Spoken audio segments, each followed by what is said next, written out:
এবং সবচেয়ে ভয়ঙ্কর ব্যাপার হচ্ছে আপনি যখন কারোর উপর জুলুম করেন, ওই মাজলুম আর আল্লাহর মাঝখানে কোনো ফারাক থাকে না। আল্লাহ ওই ফারাকের পর্দা উঠায় নেয়, দোয়া করলেই ওটা আরশে যেয়ে কবুল হয়ে যায়। খবরদার, মজলুমের কান্না কখনো বৃথা যায় না। জীবনের কোনো না কোনো সময়ে এর প্রায়শ্চিত্ত আপনাকে করতে হবে। জীবনের কোনো না কোনো সময়ে এর প্রায়শ্চিত্ত করে আপনাকে মরতে হবে। বদদোয়া করছে, ডাইরেক্ট কবুল। খবরদার আমার পেনাঙ্গের ভাইয়েরা, আমরা যেন জালিম না হই।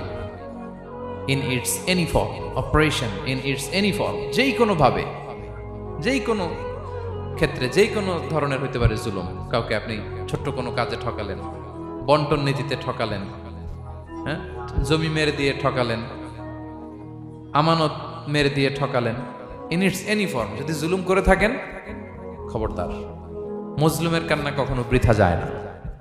জুলুম শুধু আমাদের জন্যই হারাম না, আল্লাহর জন্য হারাম। আল্লাহ তাআলা বলেন হাদিসে কুদসিতে, ইয়া ইবাদি, হে আমার বান্দারা, ইন্নী হারামতু যুলমা আলা নাফসি, আমি জুলুমকে আমি আল্লাহ নিজের উপরে হারাম করেছি।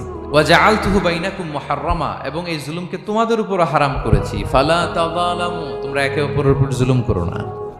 জুলুম শুধু আমাদের উপরই হারাম না, আল্লাহ নিজের উপরও হারাম করেছেন। তাহলে জুলুমের সাথে কি মুমিনের কোনো সম্পর্ক থাকতে পারে? পারে না।